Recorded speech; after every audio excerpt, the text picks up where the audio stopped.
Welcome to the program, World Doc Alan Lindemann. Doc, what's going on, man? How are you? We're doing really well here, Neil, and you? Fantastic. In today's topic, a birthing center.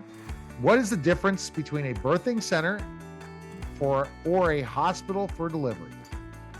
Well, there are many differences, but I would say that most people would think that the birthing center is more relaxed, more home-like, fewer interventions, probably not so many nurses, no obstetricians, and you're going to most of the time have a one-on-one midwife available for you most of the time. Normally, how long is your stay in a birthing center?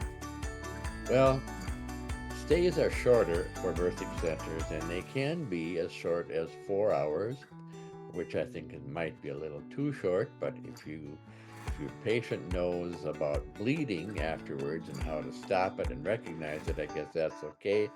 Most of the time, you're not going to spend much more than 24 hours at a birthing center. Of course, today in the hospital, you don't spend much time there either because of insurances. What care will you probably not get at a birthing center? Well, you're not going to have an epidural or spinal or a cesarean section or continuous fetal monitoring.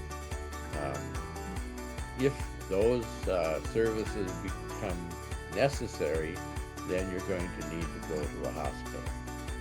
What care will you be able to get at a birthing center? Well, you will get oxygen if you need it. Baby can get oxygen also. Pulse oximeters, blood pressure cuffs. You can listen to the baby, and you can have continuous midwife care. Can I avoid the typical newborn procedures at the birthing center? Yes, you can. You can opt for delayed cord clamping, which is controversial. Some years it's in, some years it's out. You can avoid eye treatment. Years ago we gave silver nitrate to treat or to avoid gonorrhea in the eyes. Of course, gonorrhea hasn't really been around much in the last 100 years. But anyway, there's no silver nitrate in the eyes, there's no erythromycin in the eyes. You can avoid getting hepatitis B vaccine for the baby, and you can give your baby a bath right away if you want to. All right, the best place to go is worlddocallen.com, safepregnancyfoundation.org, and worlddocallenpodcast.com. Thanks, Doc. Thank you, Neil. All right, that was the World Doc Allen podcast, guys. Take care.